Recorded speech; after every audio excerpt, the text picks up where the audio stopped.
মুন্সিগঞ্জ পল্লী বিদ্যুৎ কর্মকর্তা কর্মচারীদের মানববন্ধন।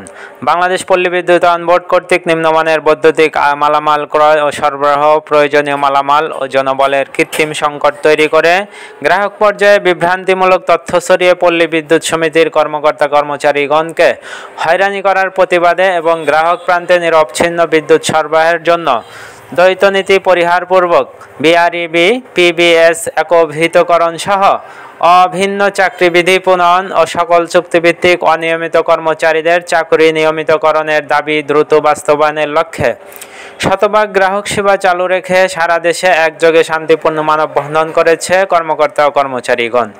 সোমবার বেলা 11টায় মুন্সিগঞ্জ জেলা প্রশাসকের কার্যালয়ের সামনে মানববন্ধন অনুষ্ঠিত হয়। মানববন্ধনে লিখিত বক্তব্যে বলা হয়, গ্রাহকদের সাথে সম্পর্কবিহীন, অযোগ্য ও দুর্নীতিগ্রস্ত একটি প্রতিষ্ঠান বিআরইবি। গ্রাহকদের বিদ্যুৎ সেবার দায়িত্ব মাঠ পর্যায়ের 80টি পল্লী বিদ্যুৎ সমিতিকে দিয়ে মধ্যস্থভোগী হিসাবে শুধু মুনাফা ভোগ করছে। হয়রানির শিকার হচ্ছে বিদ্যুৎ গ্রাহকগণ। মানববন্ধন থেকে যে সকল দাবি জানানো হয়: 1. প্রয়োজনীয় অফিস, জনবল ও যানবাহন না দিয়ে গ্রাহক সেবা মারাত্মকভাবে ব্যাহত করছে আরইবি। আরইবি স্টোরে বিপুল পরিমাণ মালামাল মজুদ থাকলেও পল্লী বিদ্যুৎ সমিতিকে অকার্যকর করার লক্ষ্যে ও ব্যক্তিগত মুনাফার লোভে পল্লী বিদ্যুৎ সমিতিকে মালামাল দিচ্ছে না, ফলে গ্রাহকরা চরমভাবে ভোগান্তির শিকার হচ্ছে। 3. দুর্নীতির মাধ্যমে অস্বাভাবিক উচ্চ মূল্য দিয়ে আরইবি নিম্নমানের মালামাল যথা তার, ট্রান্সফরমার, মিটার, খুঁটি, ইনসুলেটর, লাইটিং, অ্যারেস্টর ক্রয় করে একদিকে সরকারি অর্থ যেমন লুটপাট করছে, অপরদিকে গ্রাহকদের ভোগান্তি সৃষ্টি করছে। 4. বারবার প্রস্তাব দেওয়া সত্ত্বেও প্রয়োজনীয় সংখ্যক উপকেন্দ্র বিতরণ লাইন নির্মাণ না করে এবং স্ট্যান্ডার্ড লাইন তৈরি না করে গ্রাহক দুর্ভোগ বৃদ্ধি করে যাচ্ছে আরইবি। ফলে বিদ্যুৎ বিভ্রাটের দায় পড়ছে পল্লী বিদ্যুৎ সমিতির নিরীহ কর্মকর্তা কর্মচারীদের উপর। 5. আরইবি পল্লী বিদ্যুৎ সমিতির একজন লাইন ক্রু দিয়ে 10 জন লাইন ক্রু এর কাজ করিয়ে নেয়। ফলে অতিরিক্ত কাজের চাপে এ পর্যন্ত 871 জনকে মৃত্যুর মুখে ঠেলে দিয়েছে এবং আরও 15 শতাধিক লোককে চিরতরে পঙ্গু করে দিয়েছে। এই পরিকল্পিত হত্যা ও নির্যাতনের জন্য একমাত্র আরইবি দায়ী। 6. পল্লী বিদ্যুৎ সমিতিগুলোতে পদ, পদবি, পদোন্নতি, পদমর্যাদা, একই পদে গ্রেড বৈষম্য ইত্যাদি ক্ষেত্রে চরম বৈষম্যমূলক ব্যবস্থা চালু রেখেছে আরইবি। 7. প্রতিবার সরকার ঘোষিত পে স্কেল ও অন্যান্য আর্থিক সুবিধাদি আরইবি যথাসময়ে গ্রহণ করলেও পল্লী বিদ্যুৎ সমিতি দীর্ঘদিন পরে কার্যকর করে বিমাতা সুলভ আচরণের প্রমাণ দিয়ে যাচ্ছে আরইবি। 8.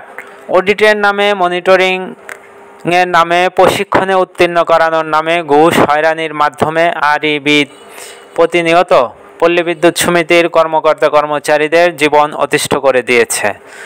9.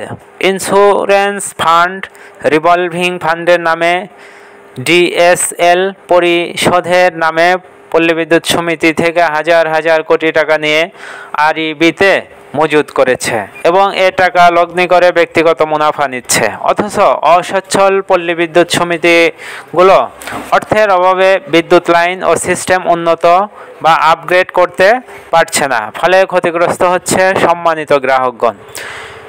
নতুনভাবে গ্রাহক বান্ধব বিদ্যুৎ বিতরণকারী সংস্থা এবং টেকসই বিদ্যুৎ বিতরণ ব্যবস্থা গড়ে তুলতে আপাদমস্তক দুর্নীতিগ্রস্ত, সুদখোর ও অযোগ্য প্রতিষ্ঠান আরইবির 1685 জন কুচক্রী কর্মকর্তা কর্মচারীর সকল ষড়যন্ত্র নস্যাৎ করে পল্লী বিদ্যুৎ সমিতিতে নিয়োজিত 45,000 কর্মকর্তা কর্মচারী ও তাদের পরিবারের পাশে দাঁড়ানোর দাবি জানান মানববন্ধনকারীরা। মোহাম্মদ রুবেল, বিডি টাইমস 24.net। চলে যায়। আর আমরা যে দীর্ঘদিন যাবত চাকরি করছি, কিন্তু আমাদের কোনো প্রমোশন নাই, আমাদের কোনো পদোন্নতি নাই, কোনো কিছু নাই, আমাদের এক জায়গায় বসায় রাখছে। আর তারা নিজেরা প্রমোশন নিয়ে তারা আজকে বড় বড় পদে চলে গেছে, আমাদের উপর নির্যাস করতেছে। তারপরে হচ্ছে একই নীতি অফিস হবে, কিন্তু তা না করে বৈষম্য তৈরি করে রেখে আমাদের উপর নির্যাতন চালিয়ে যাচ্ছে। কয়েকদিন পর অডিট হয়, অডিট হলে করে কি শুধু মিথ্যা প্রলোভন দেখে টাকা নিয়ে যায় আত্মসাৎ করে। এটা ভুল হয়েছে, ওইটা ভুল হয়েছে, আসলে ভুল না। সঠিক জিনিসটা তারা নিয়ে দেয়। আর গ্রাহক হয়রানি হয় শুধুমাত্র মালামালের কারণে, নিম্নমানের মালামালের কারণে। সেই মালামাল আমরা কিনতে পারি আমাদের টাকায় কেনাকাটা করে, 2 নম্বরের জিনিসপত্র কেনাকাটা করে। সেই জন্য আমরা চাচ্ছি যে আরবি এবং পল্লী বিদ্যুৎ একই নীতিতে চলবে। 47 বছর ধরে অনেক নির্যাতন নিপীড়ন সহ্য করছি, এখন আর করবো না। এই হলো দাবি, এই হলো আমাদের দাবি। আমরা চাই আরবি আর আমাদের সার্ভিস কোডটা এক হইলে তারা মাঠ পর্যায়ে আসবে এবং তারা বুঝবে যে পল্লী বিদ্যুৎ সমিতির লোকজনরা কী সমস্যাগুলো ফেস করে, কী কারণে আমরা গ্রাহকদের শান্তিপূর্ণভাবে বিদ্যুৎ সেবা দিতে পারি না। একটু ঝড় হলেই বিদ্যুৎ চলে যায়, এই হয় সেই হয়, এগুলো নিয়ে পল্লী বিদ্যুৎ সমিতির লোকজনরা অনেক বিশৃঙ্খলা, সারা বাংলাদেশে বিশৃঙ্খলা তৈরি হয় এবং হয়রানির শিকার হয় গ্রাহকরা। তো সঠিক মালামালগুলো হলে তো এটা হতো না। এই নিম্নমালের মালামালের কারণে দেখা যাচ্ছে যে আমার ঝড়ের কারণে একটু ঝড় হচ্ছে তার ছিঁড়ে পড়ছে, একটু ঝড় হচ্ছে ট্রান্সফরমারটা নষ্ট হয়ে যাচ্ছে, একটু ঝড় বৃষ্টি হলে, একটু বড় ধরনের ঠান্ডারিং হলে দেখা যাচ্ছে যে আমার মিটারগুলো পুড়ে যাচ্ছে, ট্রান্সফরমার পুড়ে যাচ্ছে। এর কারণে ভুক্তভোগী হচ্ছে কারা? আমরা হচ্ছি গ্রাহকরা। এবং ওভারঅল ভুক্তভোগী কারা হচ্ছে? সাধারণ মানুষরা। মানুষ তো পল্লী বিদ্যুতায়ন বোর্ডকে চিনে না, মানুষ চিনে আপনাকে বিদ্যুৎ বিল দিয়ে, আপনি নিশ্চিত করবেন আমার বিদ্যুৎ। আমরা তো করে গেছি প্যাসকেলের সূত্রে, কর্মকর্তা কর্মচারী রয়েছি, এর মধ্যে প্রায় মোর দেন 50% কর্মকর্তা কর্মচারী কর্মী আমার চুক্তিভিত্তিক এবং অনিয়মিত। প্রথম বৈষম্য।